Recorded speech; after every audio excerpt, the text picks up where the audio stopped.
muchas gracias al proyecto AñiO, por acogerme y por permitir que gente joven, incluso sin estar cursando un curso de doctorado, podamos optar a hablar sobre temas que nos interesan y sobre temas sobre los que hemos trabajado algo, ¿no? Bueno, em, mi presentación va a ser sobre la imagen de Adriano a través de Margallo Senar, la herencia de un retrato literario, pero voy a enfocarlo desde dos puntos de vista, por decirlo así. Un punto de vista más general de los aspectos que la autora ha transmitido y que son más conocidos, pero también voy a tratar eh, de comparar, digamos, con las fuentes clásicas y cómo se ha producido esa excepción. Y cómo de alguna manera la autora belga seleccionó unas u otras fuentes en función de- de los objetivos que tenía para con el personaje, ¿no? Voy a intentar pasar pantalla. Se ha pasado pantalla, ¿verdad? Sí. De acuerdo. Vamos a hablar primeramente de las fuentes clásicas para estudiar el Principado del emperador Adriano, que como tal vez sepáis, se desarrolla entre el año 117 y el 138, año en el que fallece, ¿no? Tenemos un problema enorme con Adriano, porque tenemos bastantes fuentes, es cierto, pero sin embargo, no menos cierto es que son de muy mala calidad, la gran mayoría. En época de Adriano se escribió una autobiografía, sabemos por la historia Augusta sobre todo, una autobiografía que escribió Adriano, o bien, sobre esto hay ambigüedad, Clemente de Tralles, que fue su liberto intelectual, y está perdida, lamentablemente. Solo tenemos testimonios de ciertos aspectos que se nos cuenta sobre ella, aunque sospechamos que tiene gran influencia en las obras que sí que han sobrevivido al paso del tiempo. En segundo lugar, tenemos también perdido, lamentablemente, las biografías imperiales de Mario Máximo, que hizo, digamos, como continuación a la obra de Suetonio, ¿no? En este caso empieza en Nerva y concluye, si no recuerdo mal, con, con emperador ya del siglo III, más o menos. Es un autor posterior a Adriano, 40 o 50 años.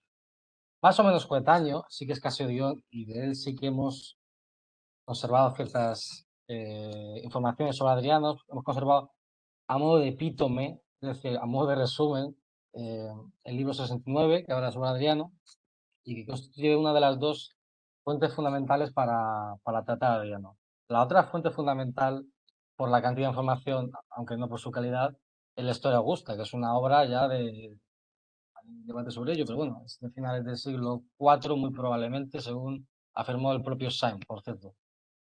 Y luego hay otras fuentes más secundarias de las que también tenemos otra información, pero bueno, ya menos relevante, ¿no? Podríamos decir.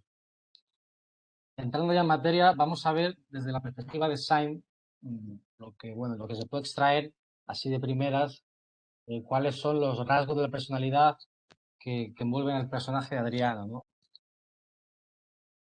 A grosso modo, los que aquí aparecen concuerdan bastante con lo que las fuentes históricas nos cuentan. En primer lugar, aparece como una persona muy polivalente, muy diversa, varios multiplex multiformis, nos dice el epítome de Caesaribus, una obra muy tardía.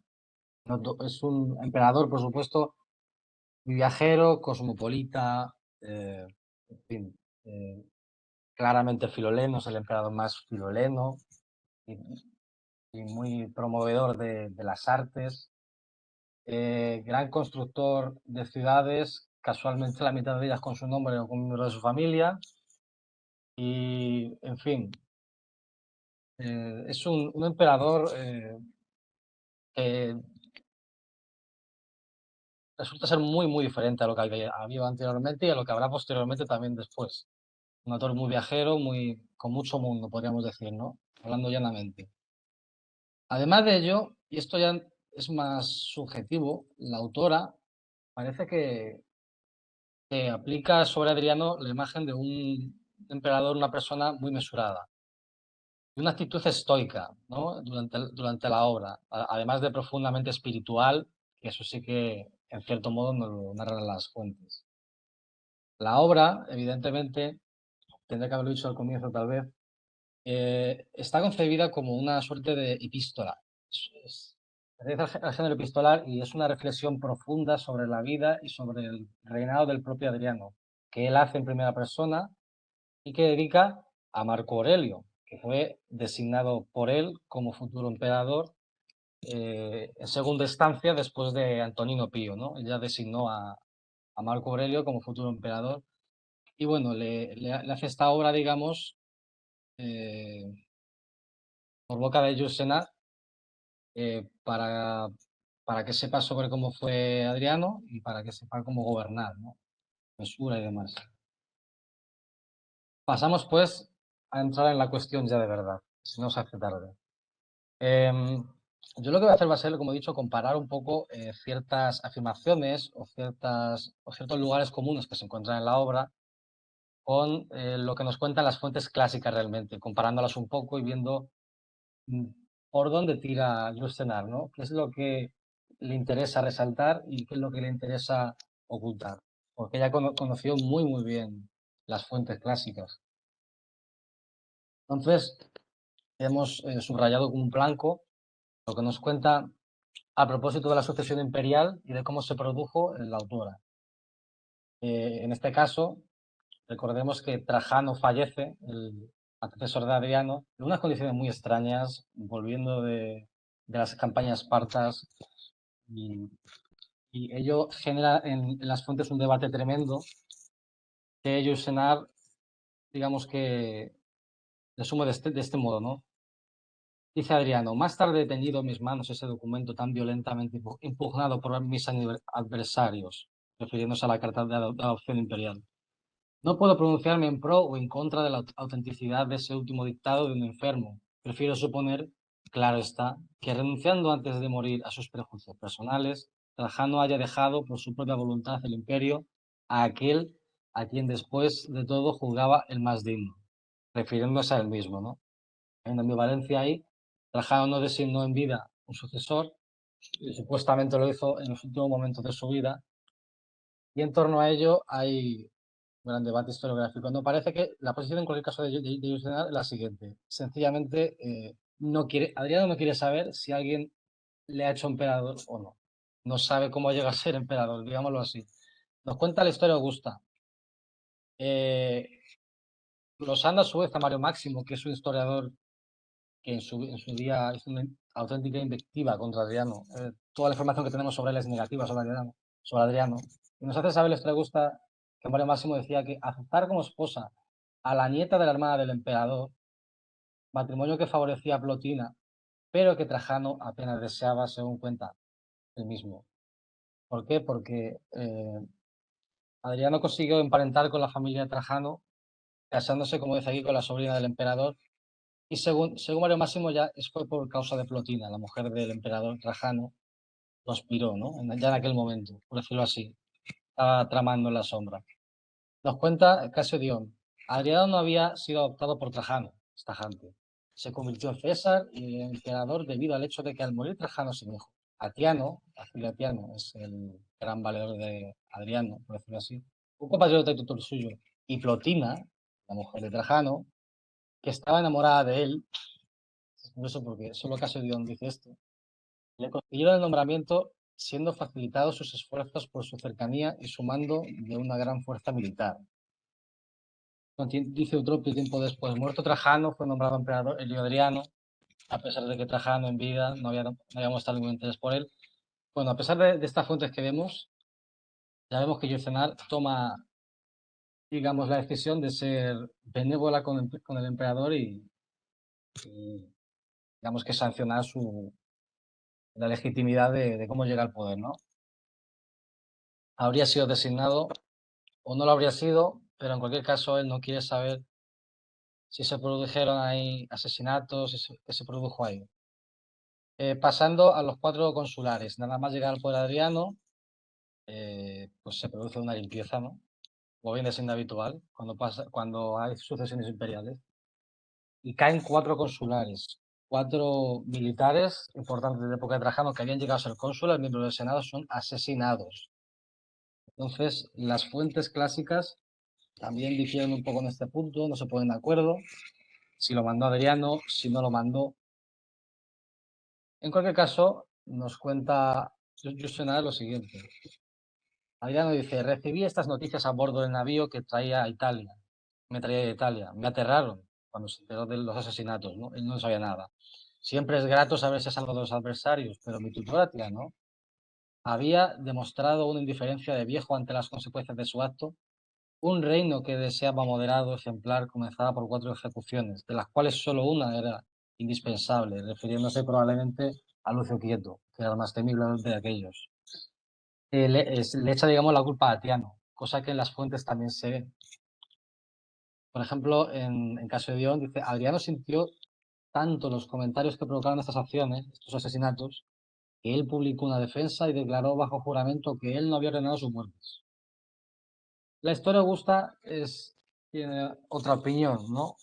Para refutar enseguida el amarguísimo concepto que corría sobre su proceder, puesto que había permitido que se diera muerte simultáneamente a 4 consulares, regresó a Roma. Regresó a Roma, evidentemente, a calmar los ánimos. Nos informa también posteriormente la historia Augusta. Pero la historia Augusta sí que parece que adopta la posición de pensar de que sí, que el emperador está realmente detrás de estos asesinatos, ¿no? En fin, vemos nuevamente que Justenar apuesta por hacer de Adriano un personaje que desconoce un poco cómo va llegando al poder y cómo se consolida en él, ¿no? Él no tiene nada que ver, ha sido su consejero. Pasando a la siguiente diapositiva, eh, surge un... Bien, voy a pasar directamente a esta mejor. Por último, y ya terminamos con la ronda de asesinatos, por favor, finalizamos con los últimos momentos de vida de Adriano, en los que se produce, digamos, los últimos 2 asesinatos conocidos por su parte, en un contexto en el que ella estaba enfermo, totalmente derrotado y viendo ya que iba a fallecer. Nos cuenta Yurcenar, Serviano, personaje que llegó a ser cónsul 3 veces, que había sido candidato a ser emperador probablemente. Serviano mandó llamar a su médico y todo transcurrió decorosamente. Antes de morir, asfixiado por Adriano, antes de morir, me deseó que espiara lentamente, atormentado por un mal incurable, sin gozar como él, sin gozar como él del privilegio de una breve agonía, nos cuenta Yurcenar. Digamos que le dio una muerte, pero una muerte digna, nada terrible. También nos cuenta la historia Augusta. Cuando estaba a punto de morir, Adriano, como ya decimos anteriormente, ordenó suicidarse al referido Serviano, ya nonagenario, con el fin de que no viviera más tiempo que él, ni llegara a ser emperador como él creía, por pequeñas ofensas.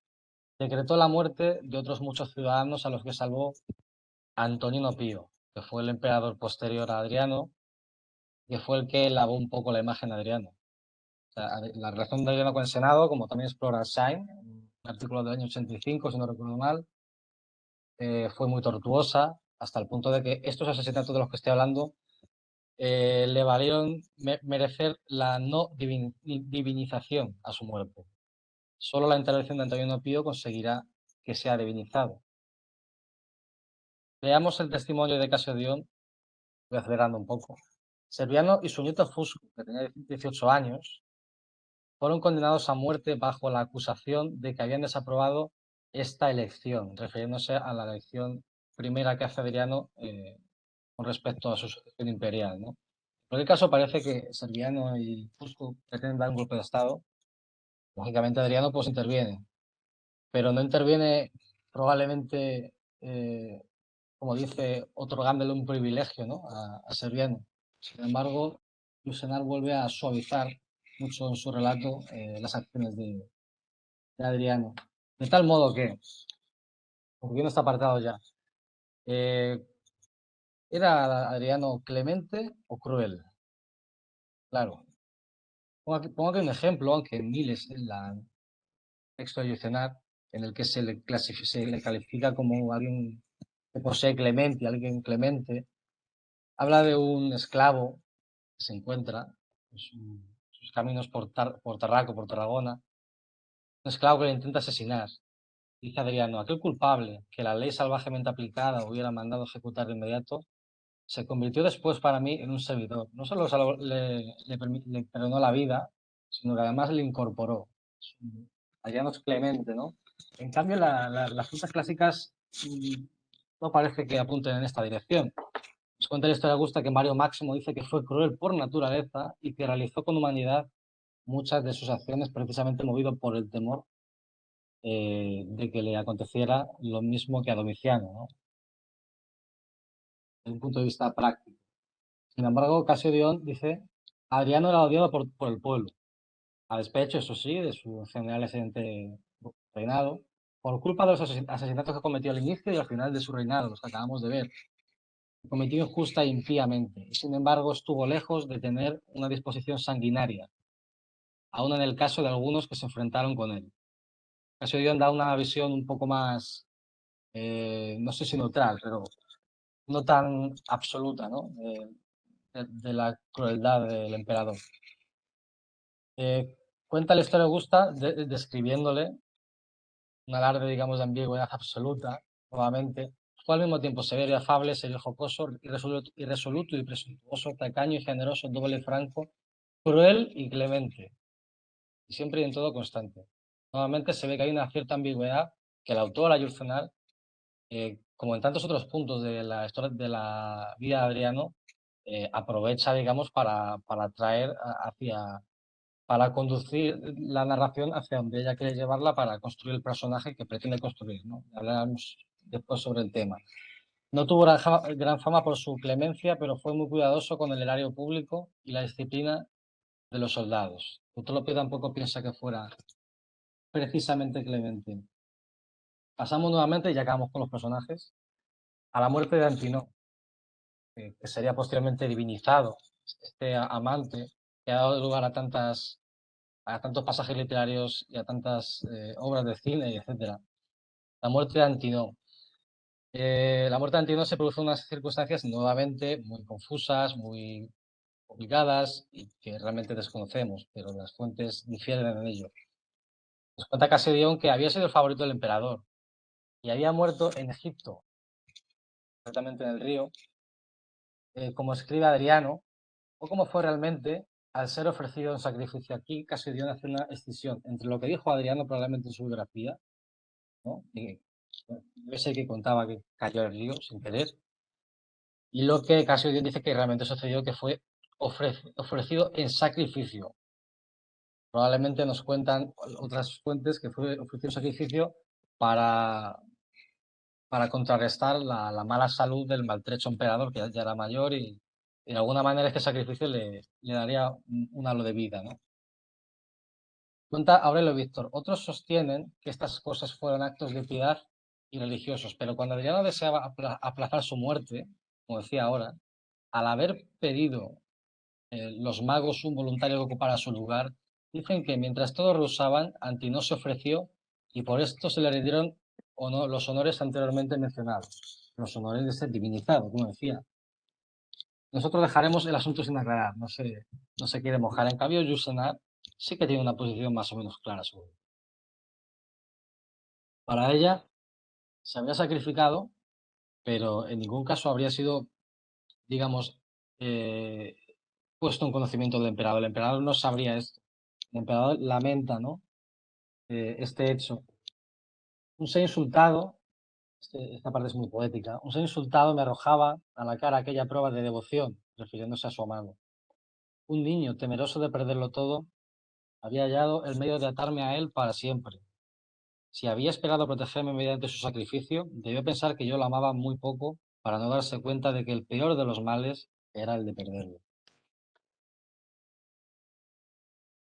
Vemos que Lucena nuevamente opta, como es lógico, por la versión más bonita, más literaria. Ya para ir finalizando, vamos a ir a la penúltima pestaña. En este caso, aparece por alguna razón como un monarca humanista, es algo muy recurrente en la novela. Aparece como que tiene un pensamiento muy humanista, a la par que estoico. Voy a leer solo algunas, ya no todas, las citas, ¿no? Por ejemplo, yo era Dios sencillamente porque era hombre. Creo que hubiera podido sentirme Dios en las prisiones de Domiciano o en el pozo de una mina. Soy como los escultores, lo humano me satisface, pues allí encuentro todo hasta lo eterno. Mi propia vida ya no me preocupaba. Podía pensar otra vez en el resto de los hombres. En todo momento, estos son solo algunos ejemplos, pero Adriano, por boca de Yucenar, tiene un pensamiento humanista. Realmente es una descontextualización histórica, pero digamos que el personaje se presta más que otros emperadores, ¿no? Para, para encarnar una figura humanista desde el punto de vista intelectual y, como veremos ahora en estas conclusiones, también desde el punto de vista político, de figura política. Eh, Algunas conclusiones finales pueden ser que Yusenach opta por seguir más la información derivada de la biografía perdida de Adriano, que está vertida indirectamente en muchas de estas fuentes que hemos visto, que son las que generalmente proporcionan a Adriano una imagen más positiva, una imagen más benévola del emperador. La autora ignora, rechaza o minimiza los aspectos negativos que informaciones transmitidas por Mario Máximo u otros autores, poco proclives a Adriano, difunden sobre el emperador. Las minimizan o las sitúan en el terreno de la ambigüedad, siempre. Es muy interesante a la hora de leer la novela. Por otra parte, sin carecer de elementos de historicidad, la obra deja de entrever una selección medida de las informaciones que permiten construir el personaje deseado, un personaje introspectivo y fascinante que concuerda con la figura del intelectual humanista del siglo XX, como decíamos hace un momento. Adriano, en su faceta política, como emperador, es proyectado por Jusenar como un gobernante ideal que, salvando las distancias de la época, atesora una serie de actitudes, principios y valores de un hombre de Estado. Esto es algo que también se ve continuamente en cómo concibe el poder, en cómo concibe el imperio. Un hombre de Estado, como los que se esperaba que lideraran el mundo en el que la autora concibió Memorias de Adriano, el mundo de la posguerra. Pues esta obra es del año 51 y tiene un contexto histórico muy señalado para el personaje que crea, ¿no? Un retrato ideal del emperador es lo que es esta historia, fruto de una dialéctica pasado-presente, elaborado escogiendo aquellos testimonios de las fuentes más proclives para expresar, a través de un personaje histórico, las experiencias e inquietudes propias y los anhelos de futuro. Ya para concluir, ahora sí que concluyo por fin, eh, dejo una pregunta sobre la mesa, ¿no? Escribe Syme en el 86 un artículo en el que, bueno, una auténtica invectiva contra Yucenar, contra el uso que hace de fuentes y contra la versión, digamos, poco historiable que supuestamente da, opinión en la que le secunda posteriormente Pirle, que es el gran especialista de Adriano. Eh, Viene a decir básicamente que esta construcción de Adriano como un intelectual es completamente falsa, no es una ficción. Bueno, viendo lo inciertas que son las fuentes que tenemos sobre Adriano y en general sobre el mundo antiguo, ¿dónde empieza la historia y dónde la literatura? ¿Dónde podemos asegurar con certeza que unos hechos en los que las propias fuentes difieren son ciertos o no? Eh, Evidentemente la historia tiende a ser más rigurosa en términos empíricos, pero sin embargo la literatura también permite acercarnos desde otras perspectivas a la historia y desde otros puntos de vista que no deben ser necesariamente calificados como falsos, sino que pueden también albergar ciertas realidades.